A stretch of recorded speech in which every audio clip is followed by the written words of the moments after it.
Kami bersyukur karena kami adalah umat tebusan yang ditebus dengan cinta kasih yang terbesar dari Tuhan kami. Tuhan yang rela mati bagi kami, sekalipun Tuhan kami adalah Raja bagi kami. Kami adalah umat yang dicintai oleh Rajanya. Sebab Raja kami bukan Raja yang memerintah dengan kejam. Raja kami bukan Raja yang menginginkan harta kami.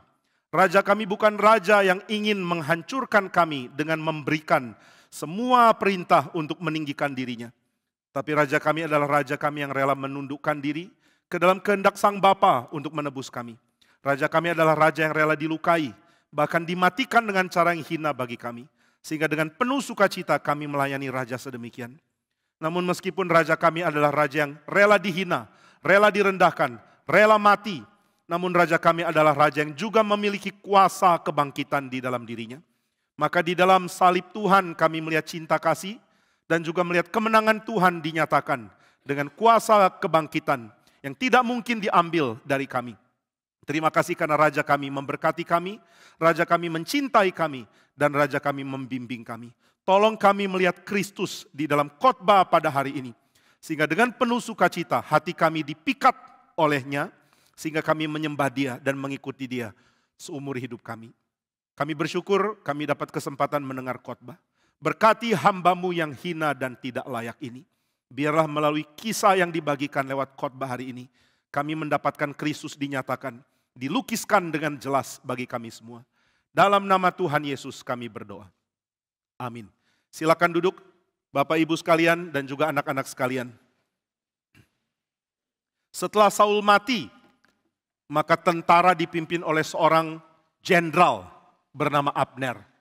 Abner minta laporan. Cepat, semua tentara lapor. Siapa sudah mati? Siapa yang hancur? Pasukan mana yang sudah hilang? Kita sudah kehilangan Saul, kita sudah kehilangan Yonatan, kita sudah kehilangan pemimpin kita. Mari jangan takut, mari jangan hancur, mari tetap kuat. Nah, Abner berusaha jadi pemimpin, tapi dia tahu dia bukan raja. Dia mesti kumpulkan seluruh Israel, tetap berani lawan Filistin dan tidak menjadi takut. Maka dia minta seluruh pasukan berikan laporan. Siapa sudah mati, siapa sudah tewas, berapa besar kerugian kita setelah kita dikalahkan Filistin. Maka para prajurit memberikan laporan dan Abner sadar meskipun Saul sudah mati, meskipun Yonatan sudah mati, ternyata Tuhan masih pelihara Israel. Jumlah pasukan Israel tetap banyak. Ternyata kekalahan yang kemarin tidak menghabiskan tentara kita. Nah di situ Abner langsung rasa, saya harus pimpin Israel supaya Israel tetap satu, tetap padu, dan tetap setia kepada keluarga Saul. Maka dia kumpulkan seluruh pemimpin pasukan. Pemimpin pasukan segera merapat, kita akan adakan pertemuan. Kita harus angkat raja yang baru, yaitu anak Saul yang masih hidup. Kita angkat Ishboset, salah satu anak Saul yang masih ada. Angkat dia jadi raja. Lalu seluruh pemimpin pasukan datang dan mereka mulai tanya, Pak Abner, kalau saya tidak salah, bukankah pernah ada kalimat dari Samuel mengatakan bahwa Tuhan mengangkat seorang anak Isai yang dulu pernah jadi pemimpin kita bernama Daud? Bukankah dia sudah diurapi jadi raja? Abner mengatakan, tidak. Harus keturunan Saul yang kita angkat. Kita tidak mau mengkhianati Saul. Daud adalah musuh Saul. Sekarang kita angkat anak dari Saul. Jangan anak Isai. Mengerti? Tapi Samuel mengatakan, Samuel mungkin salah. Kalau Tuhan angkat Saul, berarti Tuhan akan angkat anaknya. Kalau Tuhan tidak angkat Saul, baru kita cari raja yang lain. Sekarang menurutmu, waktu Saul jadi raja, dia diangkat oleh Tuhan atau tidak? Oh iya, dia diangkat oleh Tuhan. Kalau begitu dia jadi raja dan kita cari anaknya, kita ganti dia dengan anaknya.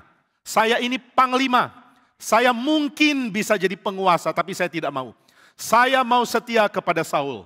Sekarang siapa di antara kamu tidak setia kepada Saul, berhadapan dengan saya? Wah, semua pemimpin pasukan takut. Mana berani berhadapan dengan Abner. Abner ini pemimpin pasukan yang berani. Dia hebat, dia jago bertarung. Dulu pemimpin pasukan bukan cuma orang yang ada di kantor berikan perintah kepada tentara. Dulu pemimpin pasukan adalah mereka yang juga ikut perang. Mereka jago perang, mereka pintar menggunakan pedang. mereka bisa bunuh orang dengan sangat berani dan sangat lihai. Kalau begitu, Abner adalah orang sangat hebat. Semua tidak berani sama dia. Baik, Panglima Abner, kami taat. Kalau engkau mau angkat Isboset menjadi raja, mari kita angkat dia. Wah, Isboset kaget. Isboset ini bukan pemimpin yang baik. Dia cuma jadi raja karena dia anaknya Saul. Wah, dia senang. Akhirnya saya jadi raja. Biasanya semua orang lihat kakakku Yonatan. Yonatan itu hebat. Yonatan itu benar-benar pemimpin ahli. Dia sangat lihai dan dia sangat hebat. Tapi dia sudah mati. Sekarang orang tidak punya pilihan kecuali saya. Aku akan jadi raja. Nah, saya bisa jadi raja. Saya sekarang memimpin seluruh Israel. Israel ada di bawah kekuasaanku. Nah, saya senang sekali. Lalu Abner angkat Isboset menjadi raja. Pelantikan raja dilakukan dan mulai ada perayaan raja baru. Sekarang sudah diangkat. Mari seluruh Israel sujud menyembah. Mari hail king raja baru yaitu Isboset. Lalu mereka bunyikan trompet. Tram tram taratam tatam taradadam tram tram. Wah, semua mengatakan hidup raja. Kita sudah dikalahkan Filistin? Belum. Sekarang kita akan perang lawan Filistin dengan raja baru, yaitu Isboset. Hidup Raja Isboset. Nah, seluruh Israel punya raja baru, tapi di daerah Daud, semua orang hening, semua tenang. Karena mereka lihat Daud begitu sedih mukanya. Daud keluar lalu kumpulkan 600 orang yang bersama dia. Dia mengatakan, saudara-saudara, hati saya sedih. Saya kehilangan Saul. Semua kaget. Saul kan mau bunuh kamu. Saul kan benci kamu. Kenapa kamu bisa begitu cinta sama Saul? Pak Daud boleh tanya? Silakan, mau tanya apa? Kenapa engkau begitu sayang Saul? Saul kan musuhmu. Dia kan mau bunuh kamu. Kenapa kamu begitu cinta dia? Daud sambil menangis mengatakan, karena dia rajaku. Dia diangkat oleh Tuhan menjadi rajaku. Aku akan berperang bagi dia. Aku akan setia kepada dia. Tapi dia tidak mengerti itu. Dia mau bunuh saya. Saya terpaksa lari. Jika dia tidak mau bunuh saya akan setia pimpin perang demi dia. Tapi sekarang dia sudah mati, saya sedih bukan main. Dialah orang yang diurapi oleh Tuhan. Tahu tidak, seluruh Israel berhutang kepada Raja Saul. Raja Saul pimpin Israel, sehingga Israel bisa kaya. Israel bisa jaya, Israel bisa punya ekonomi yang baik. Itu karena Raja Saul. Hidup Raja Saul yang sudah memberkati Israel. Hidup Yonatan yang sudah menjadi panglima hebat dan juga sudah menjadi sahabat terbaik saya. Dialah yang membuat saya begitu rindu untuk meratap kepada Tuhan. Karena baik Raja Saul maupun pangeran yang hebat sekarang sudah mati. Dengan air mata Daud membuat lagu untuk memuji Yonatan, untuk memuji Saul. Dua pahlawan hebat yang sangat dia cintai. Wah, di sini teman-teman yang gak mengerti. Kok bisa ada orang seperti Daud ya? Yang begitu cinta kepada Raja Saul karena Saul itu diangkat oleh Tuhan. Sekarang banyak orang tidak peduli. Oh, ada orang diangkat sebagai hamba Tuhan. Saya nggak peduli. Oh, ada orang diangkat menjadi milik Tuhan. Saya nggak peduli.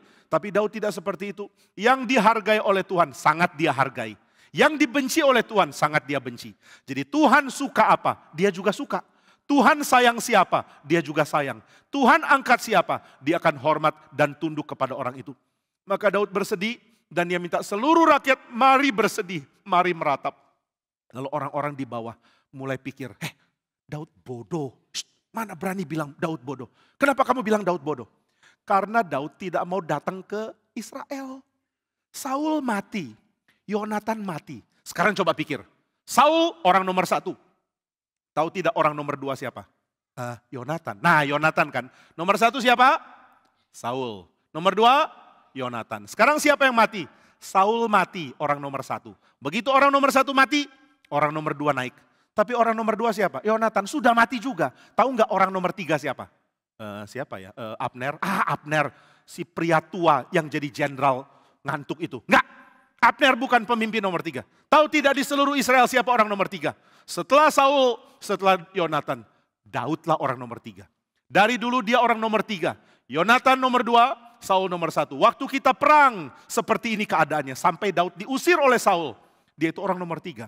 Kalau Saul mati, kalau Yonatan mati, Daud cuma perlu tampil, seluruh rakyat Israel akan jadikan dia raja. Ini Daud kenapa nggak mau tampil ya?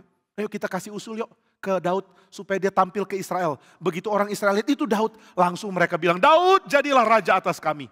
Ayo kita bujuk Daud untuk mau tampil di Israel. Maka mereka datang, Daud boleh ketemu? Ya boleh. Daud masih sedih. Boleh. Aduh masih nangis terus dia. Nangis kenapa sih? Karena Saul dan Yonatan mati. Aduh nangis melulu. Kenapa dia nangisnya sampai segitu? Ya karena dia cinta banget sama Saul. Dia cinta banget sama Yonatan. Ya sudah kita datang hati-hati ya. Jangan sampai menyakiti hatinya. Ayo kita datang. Permisi Daud. Ya ada apa? Aduh dia sedih. Dia sedih kita gak sedih. Gak bagus ya. Kita juga pura-pura sedih yuk. Ayo. Kita nangis ya. Ya. Tapi saya gak mau nangis. Gimana? Saya cubit aja supaya kamu nangis. Gak bisa. Itu kelihatan palsu. Ya sudahlah kita pura-pura mau nangis. Daud saya juga sedih Daud. Kamu sedih juga ya? Iya. Saul sudah mati, Yonatan mati. Iya, sedih. Sedih. Tapi boleh bicara enggak? Iya, silahkan bicara. Ada usul Pak Daud. Beberapa orang mengusulkan supaya engkau pergi ke tengah-tengah kota-kota Israel. Kita 600 orang pergi mendampingi kamu. Lalu engkau muncul dan kau mengatakan pidato. Mari bersatu Israel, mari perangi Filistin. Semua orang langsung jatuh cinta padamu. Langsung akan jadikan engkau raja. Karena orang nomor 1 itu Saul. Saul sudah mati. Orang nomor 2 itu Yonatan. Yonatan sudah mati. Orang nomor 3 itu kamu Daud. Daud bilang ngawur. Loh, kok ngawur? Benar. Kamu orang nomor 3. Bukan. Saul masih punya anak namanya Isboset. Oh iya lupa. Ada Isboset ya. Iya. Ya udah Isboset. Tapi dia nggak bisa apa-apa Daud. Dia perang pun nggak bisa. Dia pegang pedang pun tangannya gemeteran. Dia kalau mau disuruh perang dibentak juga dia nangis. Mana bisa pemimpin perang kayak gitu? Mari maju perang, mari perang. Langsung takut. Wah kalau begini dia nggak bisa pimpin perang. Dia nggak bisa jadi raja. Daud bilang nggak bisa. Dia keturunan Saul. Orang pasti akan naikkan dia menjadi raja. Apalagi Abner setia kepada keluarga Saul. Ah iya Abner si jenderal ngantuk itu. Nggak boleh bilang dia jenderal ngantuk. Oke, jenderal kurang tidur. Jangan bilang dia kurang tidur. Oke, jenderal kebanyakan tidur. Kalian ini kenapa sih bilang dia jenderal ngantuk? Tuhan udah lupa ya, waktu kita ambil kendinya Saul. Kan itu kan karena Abner ketiduran. Dia jenderal bobo, dia pasukan bobo kok. Ya sudah ngapain dia jadi jenderal, nanti seluruh tentara tidur sama dia. Terus dibikin tidur. Ini kacau sekali. Sudah, kita tidak usah pikir itu. Saya masih sedih. Oh iya, oke. Kapan sedihnya hilang? Masih lama. Dipercepat sedikit bisa nggak? Enggak usah, nggak bisa, saya sedih sekali. Seminggu masih sedih? Masih. Aduh lama amat. Bisa dipotong 5 hari aja? 5 hari kerja, oke ya 5 hari ya. Nanti setelah 5 hari kita rapat lagi mau ngapain? Iya, oke. Oke, good. Kita tinggalkan engkau ya. Duh raja kita melo banget ya. Iya. Kalau Abner jenderal ngantuk, ini jenderal nangis. Jangan ngomong gitu loh. Kamu dilawan sama dia, kamu kalah. Goliat aja mati, apalagi kamu. Oh iya, lupa. Saya lupa dia pembunuh Goliat. Tapi gimana ya? Ya udah kita tunggu aja 5 hari. 5 hari kelamaan. Nanti Isboset sudah jadi raja. Nanti Israel sudah kuat di bawah kerajaan yang baru. Nanti Daud nggak bisa jadi raja. Ya sudah biar raja. Maka hari pertama lewat. Mereka datang lagi ke kemah Daud. Daud, ya masih sedih? Masih. Aduh. Kapan bisa ngobrol? 4 hari lagi. Iya. Besoknya Daud, ya masih sedih? Masih. Kapan bisa ngomong? Kan sudah dibilang 3 hari lagi. Oh iya. Besok datang lagi Daud, ya. Masih 2 hari lagi. Oh iya. Besoknya Daud, besok. Oke. Nah besok mereka datang. Daud, ya sudah gak sedih? Sudah tidak. Bagus. Ayo kita meeting, kita rapat, kita mau kemana? Gak usah meeting, saya sudah tahu kita mau ngapain. Kok bisa tahu? Kenapa? Karena 5 hari saya berdoa sama Tuhan. Oh 5 hari doa. Kirain 5 hari nangis. Enak aja, emangnya saya jenderal nangis? Oh enggak. Masa kamu jenderal nangis? Siapa yang pernah bilang kamu jenderal nangis? Enggak ada. Jadi engkau 5 hari itu ngapain? Nangis-nangis? Bukan, aku berdoa. Oh 5 hari berdoa. Saya kira 5 hari berdoa. Oke, berdoa. Oke, sekarang saya sudah berdoa 5 hari. Saya terus doa, Tuhan, sekarang Israel sudah jadikan Isboset raja. Saya mesti ngapain? Apakah saya harus menghindar atau saya harus datang ke Yehuda? Karena orang Yehuda tidak mau ikut Isboset. Orang Yehuda tidak mau ikut keluarga Saul. Orang Yehuda mengatakan Daud sudah diangkat jadi raja oleh Samuel. Sekarang kenapa Daud tidak jadi raja setelah Saul mati? Maka mereka tidak mau ikut Saul. Saya bingung Tuhan, kalau aku pergi ke Yehuda, jangan-jangan Yehuda dan Israel Utara jadi pecah. Lalu terjadi perang, saya tidak mau perang. Jadi saya doa sama Tuhan, kalau aku datang ke Yehuda, lalu aku jadi raja Yehuda. Nanti aku akan perang dengan keluarga Saul, aku nggak mau. Wah semua orang bingung, Tuhan kalau mau perang-perang aja, kami sudah siap. Ada Yoab, panglimamu yang hebat. Wah, Daud lihat Yoab. Yoab ini berani bukan main. Yoab adalah pemimpin pasukan paling hebat. Dia berani. Dia punya keahlian untuk berperang. Satu orang namanya Yoab bisa kejar ratusan orang. Yoab ini tentara hebat. Dia bisa lawan manusia. Dia juga bisa kalahkan seekor singa. Singa pun kalah sama Yoab. Jadi kalau singa datang, Yoab datang cuma batu. Singa langsung takut. Nah, ini hebatnya Yoab. Yoab adalah pemimpin perang yang hebat. Dan Yoab mengatakan, Daud, saya adalah jenderal yang rela tunduk sama kamu. Suruh saya apapun saya akan lakukan. Aku siap mati bagimu. Perang lawan Abner saya akan lakukan. Perang lawan Isboset saya akan lakukan. Tapi Daud bilang gak bisa. Aku tidak bisa pecahkan kerajaan Israel. Loh, pecahkan apa? Kan memang kamu yang berhak jadi raja. Isboset yang ambil tahtamu. Tuhan sudah bilang setelah Saul, kamu yang jadi raja. Yonatan pun sudah bilang begitu. Sekarang Saul sudah mati, kenapa mendadak ada si Isboset itu bisa naik. Lalu dia jadi raja, dialah yang bersalah, mari kita lawan. Daud bilang, no, saya nggak mau perang lagi sama Israel. Tidak, kita tinggal aja diam-diam. Saya mau doa sama Tuhan, Tuhan aku harus kemana. Lalu tadi malam Tuhan berfirman kepadaku, wah Tuhan berfirman. Tuhan bilang apa? Tuhan bilang, pergilah tinggal di Hebron. Hebron daerah Yehuda. Apa berarti engkau jadi pemimpin daerah Yehuda? Enggak, saya disuruh tinggal di Hebron. Nanti mau apa? Tanya lagi sama Tuhan. Maka mereka pindah, mereka berjalan sampai ke Hebron. Begitu mereka masuk Hebron terjadi kehebohan. Jadi di Hebron ada heboh, hebohnya Hebron. Semua orang kaget, itu Daud. Daud sudah masuk kota Hebron. Hebron itu ada di Yehuda. Sekarang kita jadikan dia raja. Orang Yehuda langsung datang, tua-tua Yehuda langsung datang sujud. Raja kami, jadilah raja atas kami. Daud jadi kaget. Aku ini boleh jadi raja atau tidak, itu terserah Tuhan. Sudah pasti boleh jadi raja, kami dukung kamu jadi raja. Tapi Daud tidak mau. Daud tidak mau gila kuasa. Daud tidak seperti banyak politikus. Daud tidak seperti banyak raja, banyak pangeran, banyak bangsawan. Mau ambil tahta. Kita ini hidup di dalam dunia di mana semua orang mau jadi orang terhebat. Tidak ada yang mau jadi orang paling memberkati orang lain. Orang Kristen tidak boleh begitu ya. Saudara tidak boleh mau jadi orang paling hebat, paling kuat, paling nomor satu. Bukan. Orang Kristen tidak dipanggil untuk jadi orang paling hebat. Orang Kristen dipanggil untuk jadi orang paling memberkati orang lain. Kalau kamu mau jadi orang yang hebat, kamu bukan Kristen. Kalau kamu mau jadi orang yang memberkati orang lain, baru kamu jadi orang Kristen yang baik. Orang Kristen tidak peduli dirinya hebat atau tidak. Orang Kristen peduli dirinya jadi berkat bagi orang lain.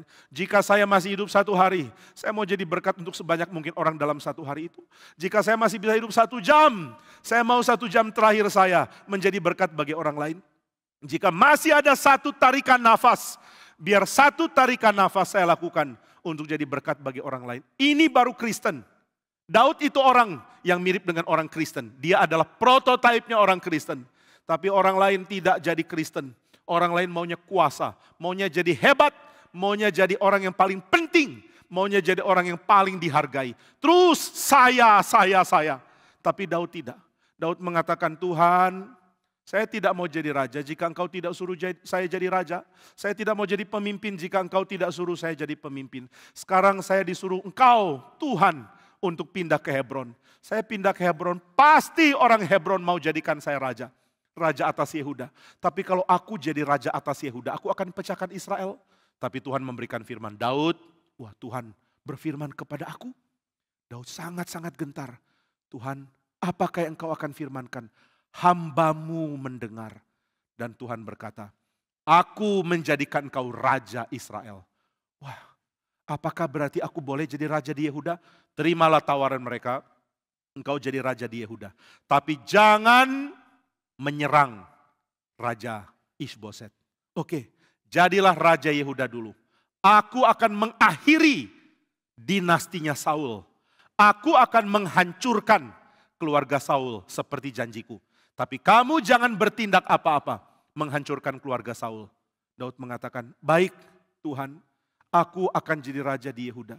Tapi kalau aku jadi raja di Yehuda, nanti pasti Abner akan serang aku dan mungkin akan serang Yehuda. Bagaimana kalau itu terjadi?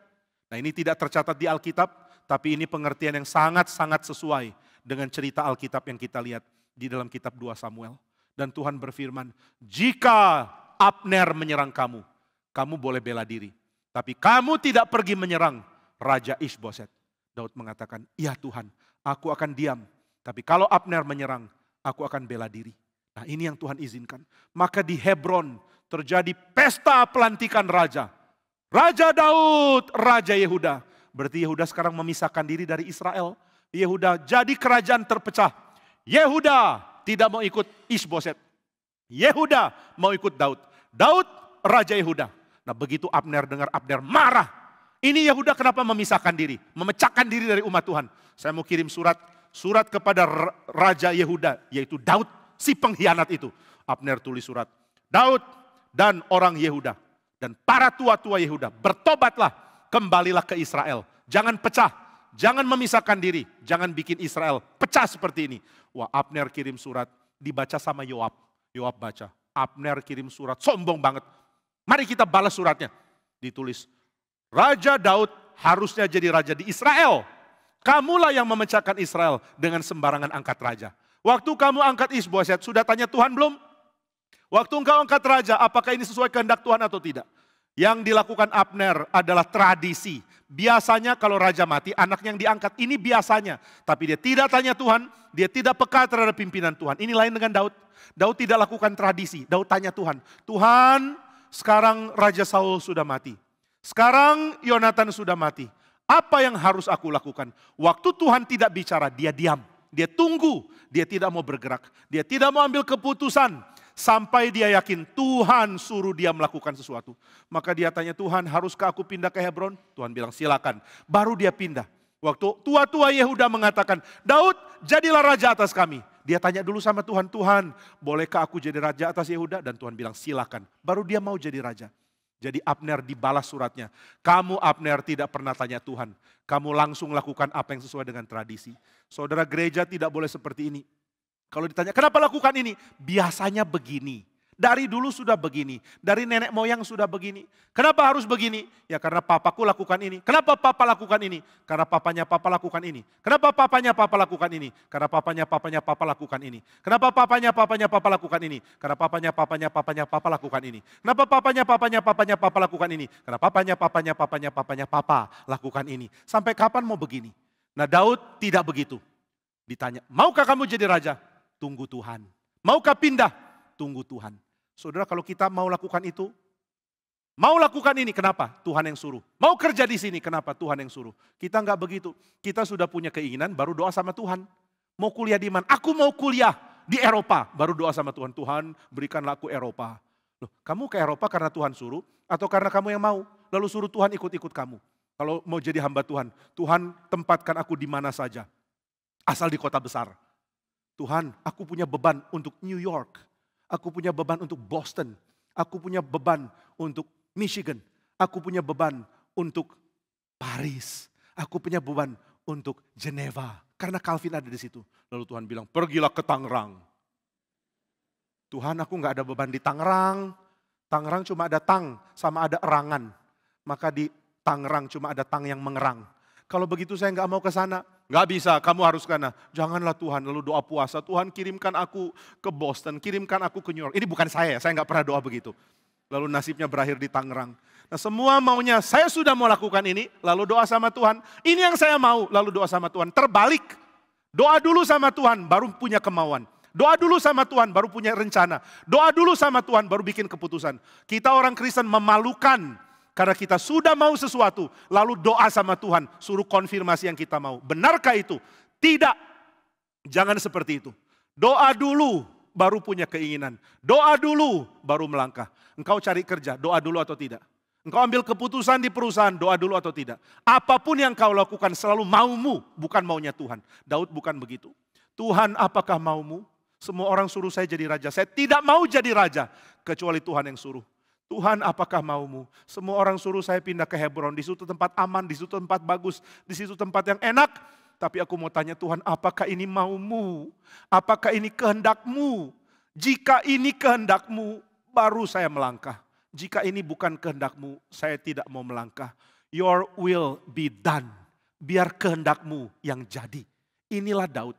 Kenapa ya Daud begitu disayang Tuhan? Karena aspek ini. Lalu kita mengatakan, enak ya Daud disayang Tuhan. Daud disayang Tuhan karena dia berani ambil langkah seperti ini. Beranikah engkau ambil langkah yang sama? Beranikah engkau mengatakan, Tuhan, engkau punya kehendak, baru saya punya keinginan. Ikut kehendakmu. Inilah Daud. Maka dia tanya, Tuhan, bolehkah aku jadi raja atas Yehuda? Silakan. Kalau Abner menyerang saya bagaimana? Bela diri. Tapi jangan serang keluarga Saul. Oke. Maka Daud peringatkan semuanya. Kita kerajaan Yehuda. Kita tidak akan invasi Saul. Tapi Abner gak setuju. Kita mesti rebut kembali Yehuda. Yehuda itu punyanya Israel. Yehuda adalah bagian dari kerajaan Saul. Dan sekarang bagian dari kerajaan Ishboset. Maka Abner kumpulkan tentara Israel. Tentara Israel kumpul. Nah di antara mereka ada banyak tentara-tentara dan prajurit yang hebat dan berani. Mereka kumpul. Kemudian Abner mengatakan, kita akan serang. Wah semua mengatakan, ayo serang. Serang apa? Kita serang Yehuda. Hah? Wah tentara jadi takut. Kenapa takut? Karena Yehuda sekarang dipimpin Raja Daud, panglima terhebat yang pernah mereka kenal. Lalu Daud punya panglima namanya Yoab. Yoab ini adalah salah satu tentara terhebat yang pernah mereka kenal. Lalu Yoab punya saudara. Saudara Yoab salah satunya namanya Asael. Asael ini tentara yang lincahnya lebih lincah dari kijang. Dia kalau lari lebih cepat daripada macan. Saya nggak tahu macan larinya secepat apa, tapi pasti Asael lebih cepat. Jadi kalau Asael ikut lomba maraton, lawan kuda pun dia menang. Wah hebat ya. Ya saya nggak tahu lah benar menang atau enggak, tapi dekat-dekat lah jaraknya. Asael begitu lincah, begitu hebat. Kalau dia pergi berperang, kita semua kalah. Ada Yoab, ada Asael. Lalu pengikut-pengikut Daud itu ngeri-ngeri. Mereka sudah punya list nama tentara Daud yang hebat-hebat. Tahu nggak? Ada 3 orang yang disebut dengan 3 pasukan utama. The 3 main soldiers of David. Ini 1 orang latihannya tiap hari itu lawan singa. Waduh hebat ya. Latihan lawan singa. Ada 1 pegulat Rusia masuk UFC. Waktu masih kecil dia latihan gulatnya itu sama beruang kecil. Jadi anak beruang lawan anak orang. Anak orang menang. Beruang sampai tap, saya menyerah. Nah sekarang ini 3 pasukan Daud berani lawan singa. Singa dan manusia, siapa menang? Waktu singa lihat manusia, manusia itu snack. Manusia itu makanan kecil, manusia itu kentang goreng bagi saya. Jadi ayo perang, ternyata kalah. Wah singa kalah, malu. Singa tuh kalau kalah sama manusia saking malunya lebih baik mati dia. Waktu ditanya kamu kalah sama siapa? Malu, hidupku gak berharga. Aku dikalahkan manusia, aku mau mati aja. Nah itu singa kalau kalah sama manusia. Kalau gak percaya coba tarung lawan singa, kalahkan singa dan lihat saya benar apa enggak. Nah maka orang-orang begitu takut. Tuanku Abner, kenapa gak pilih perang sama yang lain sih? Kita perang lawan Filistin aja yuk. Enggak, kita perang lawan Daud. Aduh, enggak berani. Tuanku Abner, kamu pun panglima yang masih kalah sama Yoab. Jangan ngomong gitu ya. Saya juga hebat. Enggak, lebih hebat Yoab. Enggak, lebih hebat saya. Enggak, lebih hebat Yoab. Ayo kita buktikan dengan perang. Aduh, enggak usah bukti-bukti lah. Kasihan istri dan anak-anakmu. Nanti mereka kehilangan engkau. Ini kalian pasukan penakut. Enggak apa-apa penakut, yang penting panjang umur. Diam ya. Kita mesti berani perang. Kita kalahkan musuh demi Raja Ishboset. Aduh, Raja Ishboset juga nggak didukung rakyat. Banyak rakyat sudah bisik-bisik, kenapa nggak Daud yang jadi raja? Ini bisik-bisiknya sudah kemana-mana loh. Sudah masuk WA group, sudah masuk ke dalam berita, sudah viral. Di mana-mana orang bilang hashtag where is David. Ini di mana-mana ada. Di mana Daud, di mana Daud, di mana Daud. Orang sudah gerah sama keluarga Saul. Lalu kita sudah tunggu Ishboset mau kerja apa. Dia nggak kerja apa-apa. Perang lawan Yehuda pun kamu yang pimpin kan? Oh iya, kenapa bukan Ishboset yang suruh kita? Karena dia raja baru, dia masih bingung jadi raja itu apa. Nah makanya dia nggak bisa jadi raja. Suruh aja Daud jadi raja. Sudahlah kita datang ke sana dan bilang Daud jadi raja atas kami. Enggak, saya setia sama keluarga Saul. Aduh Abner, kamu tuh pintar dalam banyak hal tapi bodoh dalam hal ini. Kamu tahu tidak, jangan dukung Ishboset, dia nggak bisa jadi raja. Lalu Ishboset panggil Abner. Abner, panglimaku, datanglah kemari. Tuh saya dipanggil raja sebentar. Ini raja berotoritas loh, berani panggil saya. Masa berani panggil berotoritas? Coba aja kamu datang lihat dia mau apa. Oke, Abner, ya Pak Ishboset. Saya tadi malam gak bisa tidur. Kira-kira bisa ada tempat tidur baru gak untuk saya? Loh, tempat tidur baru kok tanya saya? Saya panglima Tuan. Iya, habis tanya siapa kalau mau tempat tidur baru? Ya tanya sama pengawas istana dong. Saya kan panglima. Oh gitu ya, jadi ada pengawas istana. Saya kira kamu pembantu saya. Bukan, aku ini tentara, pemimpin tentara. Oh maaf, saya baru tahu. Jadi Abner kamu pemimpin tentara ya? Iya. Nah berarti kerjamu apa? Cuci gerobak saya? Bukan, aku pimpin perang. Oh ini Ishboset keterlaluan, gak bisa jadi raja. Tapi Abner mengatakan harus ada keluarga Saul yang jadi raja. Abner bodoh bukan main. Dia dukung keluarga Saul. Biarpun keluarga Saul gak bisa jadi pemimpin. Nah maka dia tetap berkeras. Dia mengatakan mari perang, kita serang Daud, kita serang Yehuda. Lalu mereka datang Kemudian Daud tahu mereka datang. Daud langsung panggil Yoab, intervensi mereka. Cegah mereka, lalu langsung adakan pertandingan. Jangan sampai kita berperang. Yehuda dan Israel tidak boleh berperang. Kamu interupsi mereka, kamu hadang mereka, lalu tawarkan ada pertandingan. Supaya tentara lawan tentara, supaya perangnya tidak jadi besar. Yoab bilang, siap Tuan, saya akan intervensi, saya akan lawan Abner, dan saya akan tawarkan pertandingan. Maka pasukan Abner dihadang oleh pasukan Yoab. Mereka datang face to face. Abner mengatakan, Yoab, menyerahlah, atau kamu saya binasakan. Yoab mengatakan, Abner, jangan ngelawak, ini bukan tempat melucu. Kamu yang akan mati sama saya. Abner balas lagi, Yoab, pengkhianat, kamu harusnya ikut Israel.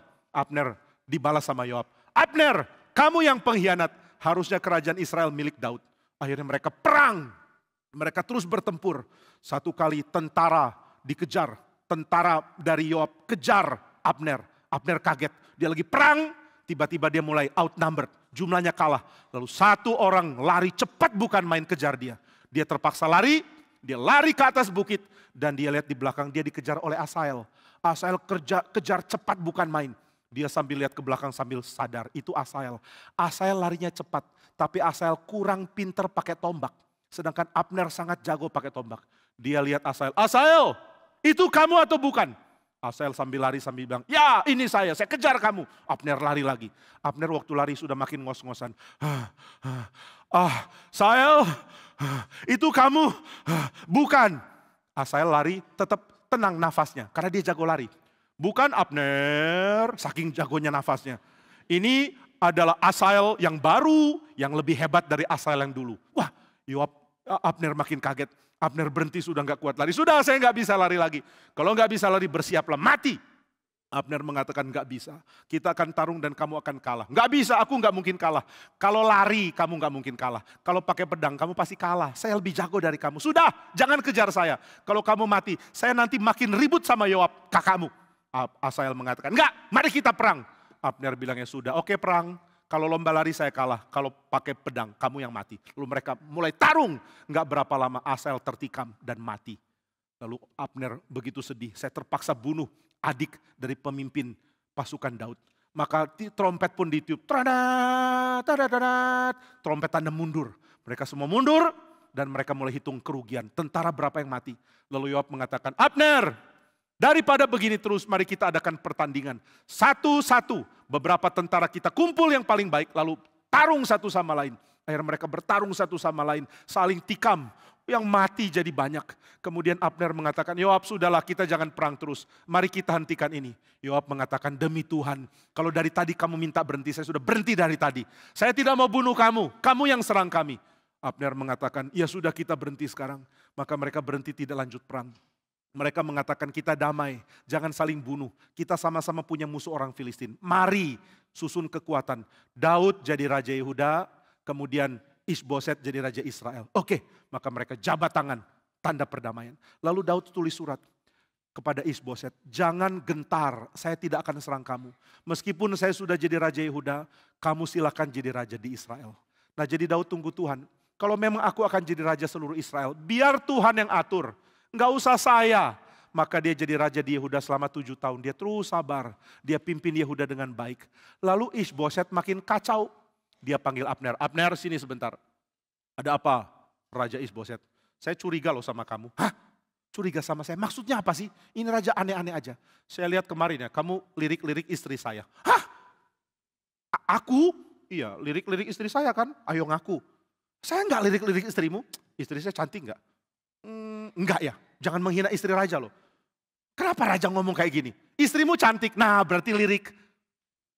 Loh, jadi maunya jawab apa? Jelek. Berarti kamu sudah lirik, makanya tahu cantik. Itu enggak boleh loh. Jenderal enggak boleh lirik istri raja. Waduh, Abner merasa disakiti. Ini raja enggak tahu diri. Aku ini pahlawan.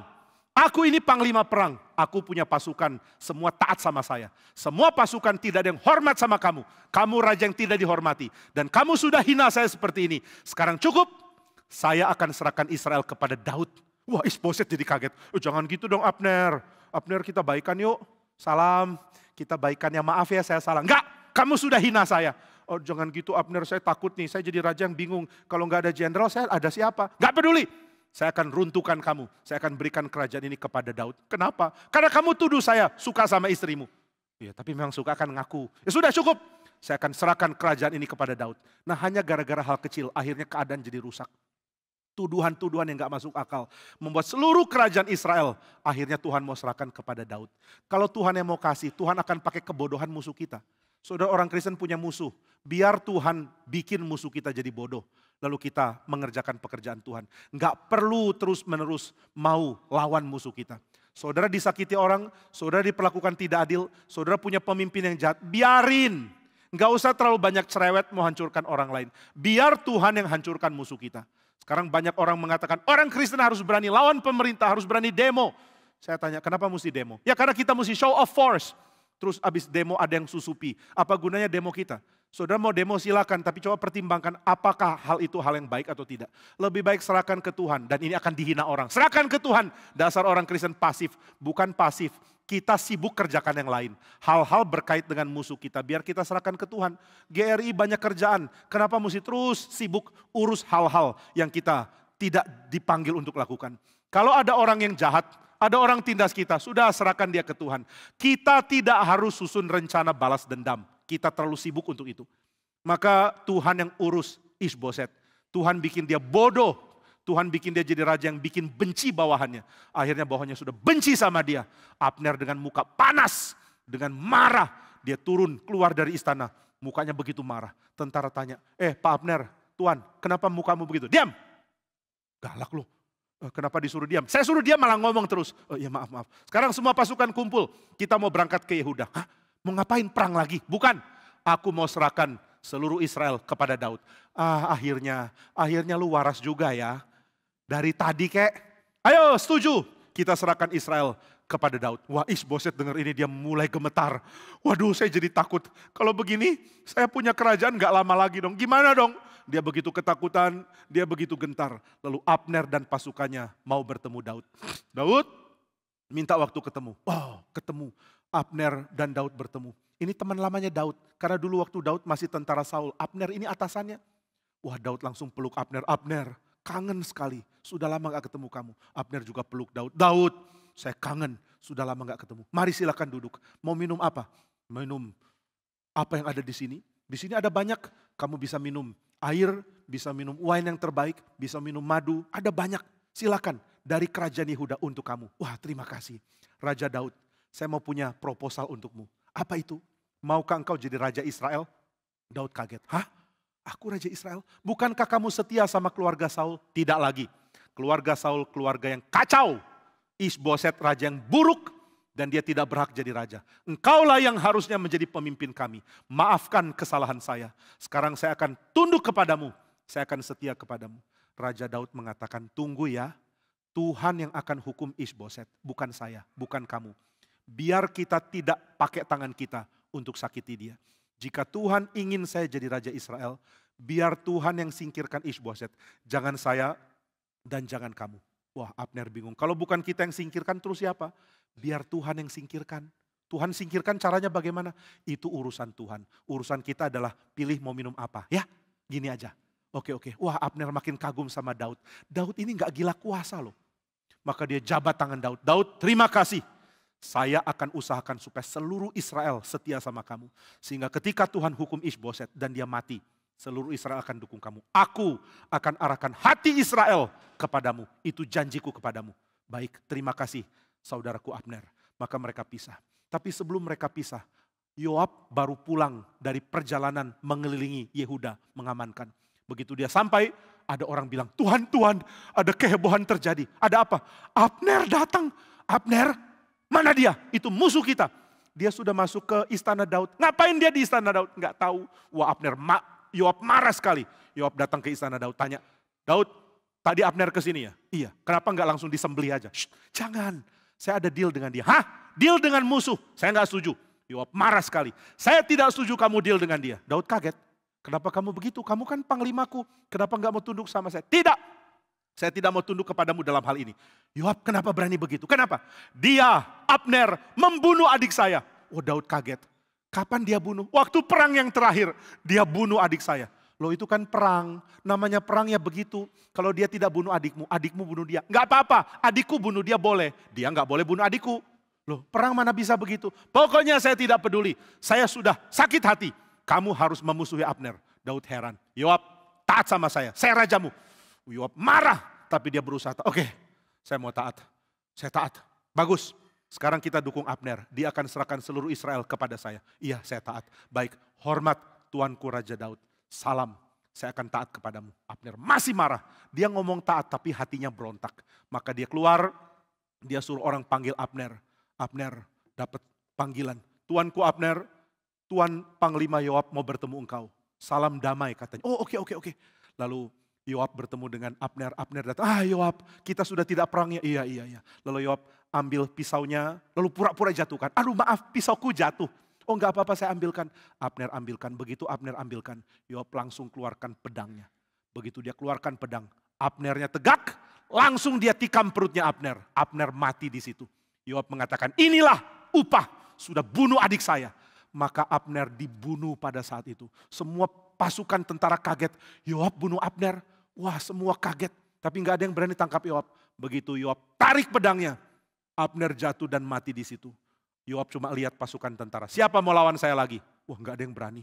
Semua ketakutan. Lalu Yoab pergi seolah tidak ada apa-apa. Semua ketakutan. Mereka lapor ke Daud. Daud terjadi kehebohan. Ada apa? Abner mati. Hah? Mana bisa tamu mati di negara saya? Kenapa dia tidak dilindungi? Dia dimatikan oleh Yoab. Wah Daud marah sekali. Daud pergi keluar kumpulkan seluruh tentara. Lalu dia marah. Dia mengatakan terkutuklah Yoab. Terkutuklah keturunannya. Karena dia bunuh orang yang sangat dihormati di Israel. Tapi meskipun Daud marah-marah, Daud gak berani ambil tindakan. Daud adalah orang yang terlalu halus sama teman-temannya. Dia terlalu lembut, dia tidak berani disiplin anaknya sendiri. Dan dia tidak berani disiplin Yoab. Dia cuma bilang, Yoab sudah bersalah, nanti Tuhan akan kutuk.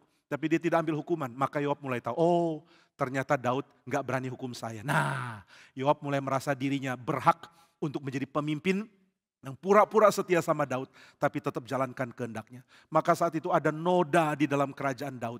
Kerajaan Daud bersalah karena bunuh darah seorang, tumpahkan darah seorang panglima di saat sedang tidak perang. Daud mulai harus tanggung kesulitan-kesulitan ini. Dia mesti hukum Yoab, tapi dia tidak berani hukum. Dia tidak mau merusak kerajaan yang baru berdiri ini. Maka Daud ada dalam kesulitan yang besar sekali. Tuhan, aku Raja Yehuda, tapi aku sudah dapat kesulitan. Salah satu panglima terpenting Israel mati di tanah saya. Mati di dalam perlindunganku, aku sangat malu. Tapi baru Daud sadar menjadi raja tidak semudah yang dia pikir. Terlalu banyak intrik politik, terlalu banyak orang-orang kuat yang harus dia kuasai. Terlalu banyak orang-orang yang bahaya, yang dia tidak punya skill dan kemampuan untuk tangani. Maka dia makin berserah kepada Tuhan. Tuhan, di bawahku ada orang-orang hebat yang liar, yang berani membunuh, yang melukai nama Tuhan. Saya harus hati-hati. Saya tidak boleh jahat seperti mereka. Tapi mereka itu bawahan saya. Saya tidak tahu harus bertindak apa. Daud makin bergantung kepada Tuhan sebagai Raja Yehuda. Nah maka kita belajar, orang yang mau setia sama Tuhan, tidak Tuhan bebaskan dari kesulitan. Dia tetap bergumul di dalam keputusan-keputusan sulit. Dia tetap ada di dalam kehidupan yang harus ditangani dengan hati-hati. Mari kita belajar minta hikmat dari Tuhan. Tuhan tolong saya menjalani hidup. Tolong saya pilih keputusan yang benar. Tolong saya tangani masalah-masalah yang ada begitu banyak. Semua orang dipanggil untuk tugas yang lebih besar dari yang kita mampu tangani.